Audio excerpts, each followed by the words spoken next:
महाराष्ट्र से इस वक्त बहुत बड़ी ब्रेकिंग न्यूज आ रही है, बहुत बड़ी खबर आ रही है। कांग्रेस के बड़े नेता ने कहा है कि उद्धव ठाकरे ने इस्तीफा देने में जल्दबाजी दिखाई। यह महाराष्ट्र की सियासत में बहुत बड़ा अपडेट है इस समय। इससे पहले शरद राव पवार ने ऐसा बयान दिया था और इसे इमैच्योर डिसीजन तक कह दिया था, लेकिन करीब एक साल पहले महाराष्ट्र में आए सियासी तूफान पर सुप्रीम कोर्ट ने अपना फैसला सुना दिया है व्यूअर्स, जिसका सार यह है कि अक्टूबर 2024 यानी अगले विधानसभा चुनाव तक शिंदे सरकार पर अब कोई खतरा नहीं है। कोर्ट ने एकदम साफ कह दिया है कि एकनाथ शिंदे को सरकार बनाने का मौका देने वाला राज्यपाल का फैसला बिल्कुल सही था।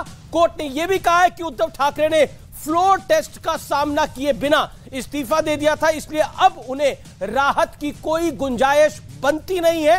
हालांकि कोर्ट ने फ्लोर टेस्ट के मुद्दे को लेकर राज्यपाल की कार्यशैली पर जरूर सवाल उठाया है। यानी आज के पूरे घटनाक्रम का निचोड़ यह है कि महाराष्ट्र की जनता के साथ साथ देश की सर्वोच्च अदालत का मत बिल्कुल साफ है कि समस्या महाराष्ट्र की नहीं थी, बल्कि असली दिक्कत तत्कालीन शिवसेना की टॉप लीडरशिप के बीच में थी। यानी जनमत के अपमान वाला नैरेटिव आज पूरी तरह से ध्वस्त हो गया है। लेकिन बड़ा सवाल यह है कि क्या उद्धव ठाकरे ने हड़बड़ी में सियासी गड़बड़ी कर दी? तो आज इसी पर होगी देश की सबसे बड़ी बहस। फटकार भी, लेकिन शिंदे को सरकार भी।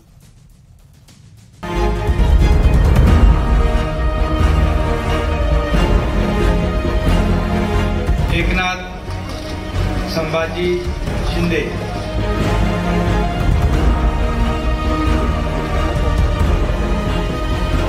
उद्धव ठाकरेंना पुन्हा मुख्यमंत्री बनवता येणार नाही। सुप्रीम कोर्ट से महाराष्ट्र की एकनाथ शिंदे सरकार को बहुत बड़ी राहत मिली। सुप्रीम कोर्ट ने एकनाथ शिंदे को सरकार बनाने के लिए न्योता देने के फैसले को सही ठहरा। साथ ही कहा कि उद्धव ठाकरे ने फ्लोर टेस्ट का सामना किए बिना इस्तीफा दे दिया था। उद्धव ने खुद इस्तीफा दिया था, इसलिए अब उन्हें राहत नहीं मिल सकती।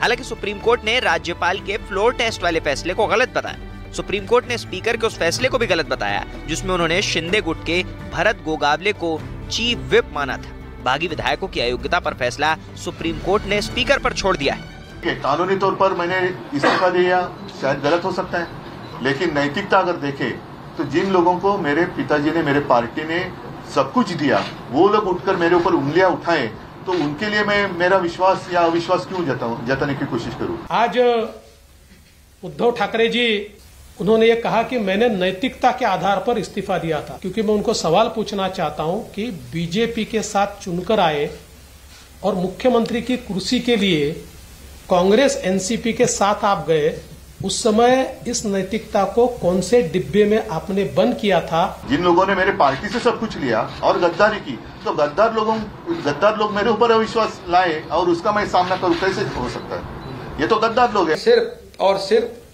सत्ता पाने के लिए, कुर्सी पाने के लिए जब निर्णय लिया, ये जनता ने देखा है, महाराष्ट्र ने देखा है, और उसी को सुधारने का काम हम लोगों ने किया है। इस बीच नीतीश कुमार और तेजस्वी यादव मोदी सरकार के खिलाफ अपने एकता प्लान के तहत मुंबई पहुंचे और मातोश्री में उद्धव ठाकरे से मुलाकात की। हम लोग चाहते हैं कि पूरे देश में अधिक से अधिक पार्टियां एकजुट हों और मिलकर के हम लोग लड़ेंगे। सभी लोग एकजुट होकर के करेंगे और उनका जब मुकाबला होगा अगले साल के चुनाव में, लोकसभा के चुनाव में, तो खूब अच्छी तरह से सफलता इधर मिलेगी और फिर देश सही दिशा में आगे बढ़ जाएगा। लेकिन आज सबसे बड़ा निष्कर्ष ये है कि लोकसभा और फिर महाराष्ट्र विधानसभा चुनाव तक शिंदे सरकार को कोई खतरा नहीं है। सवाल है कि क्या उद्धव ठाकरे की अपरिपक्वता ने उनकी और महाविकास अघाड़ी की किरकिरी करवा दी? आज इसी पर होगी देश की सबसे बड़ी बहस। फटकार भी, सरकार भी। तो फटकार भी और सरकार भी, लेकिन अब महाराष्ट्र पर सुप्रीम फैसले का 360 डिग्री वाला विश्लेषण, वो विश्लेषण शायद जो आपने अभी किसी चैनल पर नहीं देखा। पहला तथ्य, शिंदे को सरकार बनाने का मौका देना राज्यपाल का सही फैसला था। दूसरा तथ्य, उद्धव ठाकरे ने फ्लोर टेस्ट का सामना किए बिना इस्तीफा दे दिया। तीसरा बड़ा तथ्य जो कि फैक्ट है, उद्धव ने खुद इस्तीफा दिया था, इसलिए उन्हें राहत की कोई गुंजाइश नहीं है, सुप्रीम कोर्ट ने कहा। चौथा तथ्य, राज्यपाल का फ्लोर टेस्ट करवाने का फैसला गलत था, यहां राज्यपाल को फटकार लगाई गई है। पांचवा बड़ा तथ्य, बागी विधायकों की अयोग्यता पर फैसला स्पीकर के पाले में आया है। छठा तथ्य, इलेक्शन कमीशन पर सवाल उठाने वालों की बोलती बंद है, क्योंकि सुप्रीम कोर्ट ने कहा पार्टियों को सिंबल देना इलेक्शन कमीशन का अधिकार है। सिक्स्थ फैक्ट, अब फैसले का असर अक्टूबर 2024 यानी कार्यकाल समाप्त होने तक शिवसेना के शिंदे की सरकार पर अब कोई खतरा नहीं है। लेकिन मूल सवाल, बड़ा सवाल यह है, क्या उद्धव ठाकरे ने हड़बड़ी में बड़ी सियासी गड़बड़ी कर दी?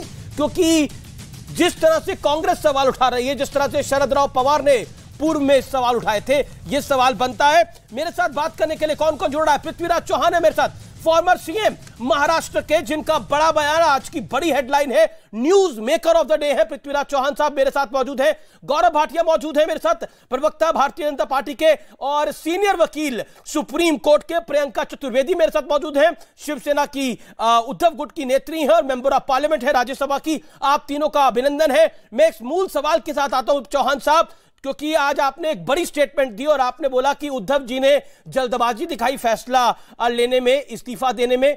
क्या आपको लगता नहीं है कि ऑप्शन उनके पास सिर्फ एक था? अगर वो फ्लोर पे जाते तो हारते तो फजीयत ज्यादा होती, लेकिन इस्तीफा देके उन्होंने कम से कम अपनी गरिमा और अपने बचे कुचे दल की गरिमा को बचाने का प्रयास किया।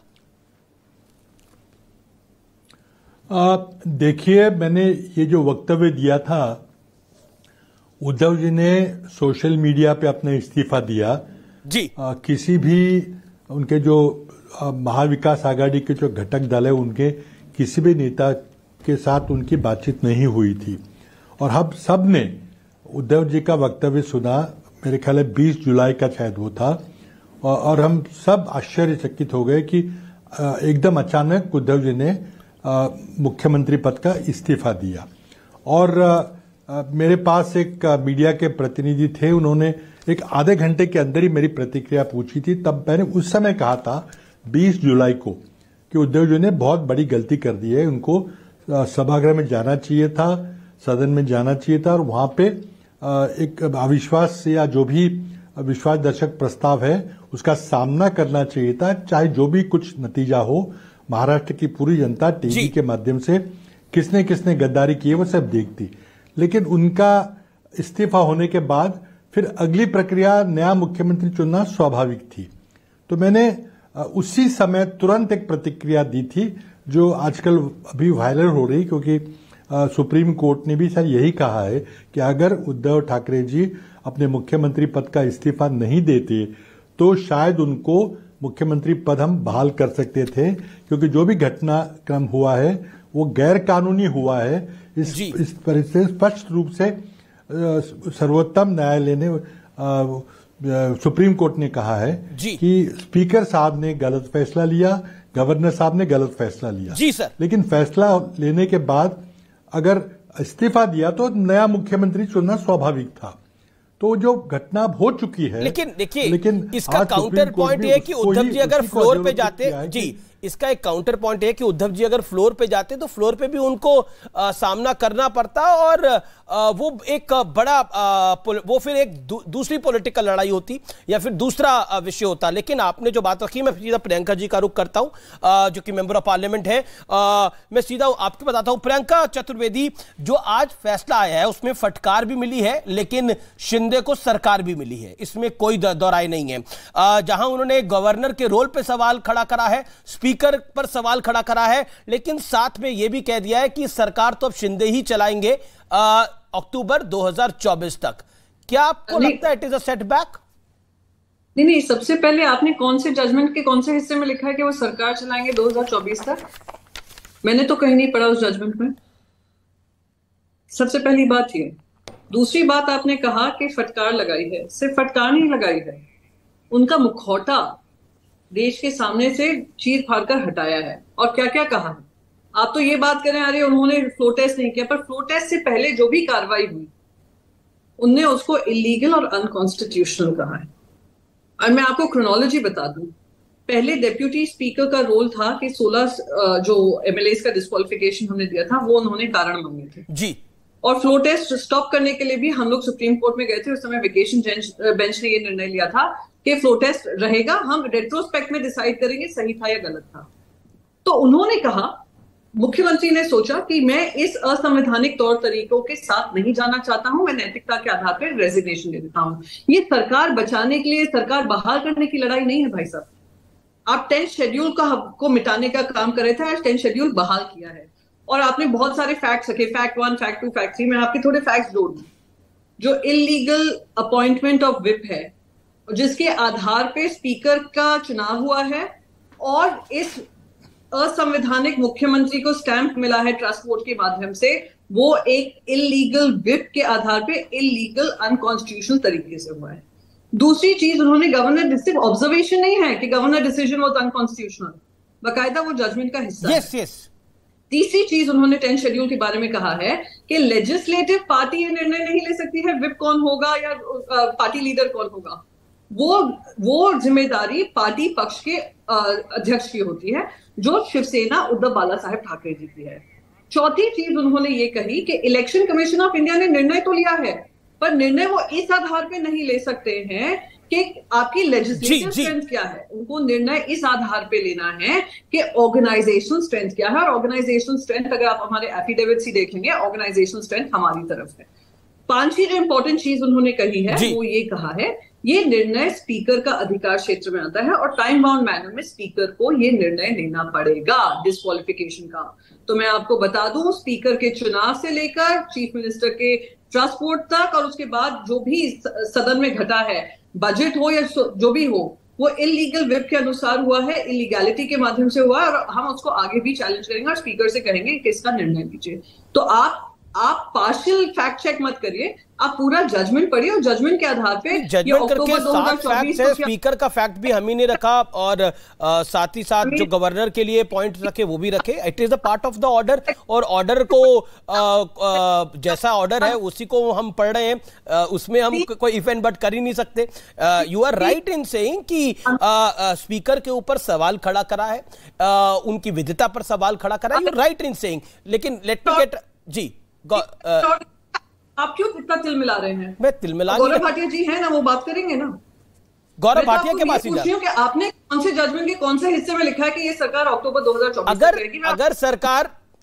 अगर सरकार को मेंटेन करके चल रहा है तो अगला चुनाव तो अक्टूबर 2024 में ही होगा ना। That's the point. उसके बीच में सरकार गिर जाए तो वो एक अलग मैटर है। उसके बीच में अगर सरकार गिर जाए, विधायक छोड़ के चले जाए, वो अलग मैटर है। जब एमवीए की भी सरकार बनी थी तो वो अक्टूबर 2024 तक के लिए ही थी मेरे अनुसार, लेकिन फिर भी नरेंद्र मोदी की सरकार जो है वो मई 2024 तक के लिए है। ये तो रेट्रोस्पेक्टिव होता है, इसके अंदर तो मेरी और आपकी नहीं चल सकती। लेकिन आपसे विनम्र निवेदन कर रही हूं, मैं डिबेट छोड़ देती हूँ। अगर आपके पास सारे तथ्य हैं, मैं डिबेट छोड़ देती हूँ। मेरा मत सुनिए पक्ष, मत सुनिए। I am willing to leave. पर आपने ना चौहान साहब को इंटरप्ट किया और शायद गौरव भाटिया को भी नहीं करेंगे। सुनने की क्षमता रख लीजिए। मैंने आपको पूरा सुना है। गौरव, आपकी आवाज कट गई है। गौरव भाटिया का मैं रुख कर लेता हूं। गौरव भाटिया, प्रियंका जी को लग रहा है कि संविधान की के 10th शेड्यूल का हनन हुआ है और उसकी वजह से ये एम्बैरेसमेंट है भारतीय जनता पार्टी की तरफ और जो भारतीय जनता पार्टी के साथ शिवसेना का दल आया उसकी तरफ, यानी एकनाथ शिंदे और देवेंद्र फडणवीस। अमित जी देखिए, मैं सबसे पहले आपको अपना पक्ष ही रख देता हूं। आज के सर्वोच्च न्यायालय के संवैधानिक पीठ के इस फैसले ने क्या कहा, ये तो आप भी मानेंगे अमित जी कि सर्वोच्च न्यायालय अगर कुछ देखेगी कि असंवैधानिक है तो वो तुरंत हस्तक्षेप करेगी और ऐसा फैसला सुनाएगी कि एक गैर संवैधानिक सरकार गिर जाए, हट जाए। तो सबसे पहले तो ऐसा हुआ नहीं, इसका मतलब जो सरकार है वो संवैधानिक है और सुप्रीम कोर्ट ने हस्तक्षेप नहीं किया। दूसरी बात, सर्वोच्च न्यायालय ने बिल्कुल स्पष्ट एक बात कही है जो बहुत महत्वपूर्ण है कि सबसे बड़ी पार्टी बन के जो आई वो भारतीय जनता पार्टी थी और गवर्नर ने जब एकनाथ शिंदे को न्योता दिया सरकार बनाने के लिए, तो मैं वो लाइन ही पढ़ देता हूं जजमेंट में। The decision of the governor dated 30th June 2022 inviting mister Shinde to form the government was justified, वो एक सही निर्णय था, ये बात कह दी। तो ये तो एक हमारा पक्ष हो गया कि संवैधानिक सरकार और एकनाथ शिंदे जी को जो बुलाया वो भी सही। लेकिन स्पीकर के ऊपर सवाल खड़ा करे हैं, गवर्नर के रोल के ऊपर सवाल खड़ा करे हैं, पृथ्वीराज चौहान भी डिसएग्रीमेंट कर रहे हैं, प्रियंका चतुर्वेदी भी डिसएग्रीमेंट कर रही है। And Gaurav Bhatia, with all due respect, आप खुद सुप्रीम कोर्ट के सीनियर एडवोकेट हैं, सुप्रीम कोर्ट ने जो स्पीकर का रोल था और जो गवर्नर का रोल था उस पर सवाल खड़ा करा है, देयर इज अ पॉइंट।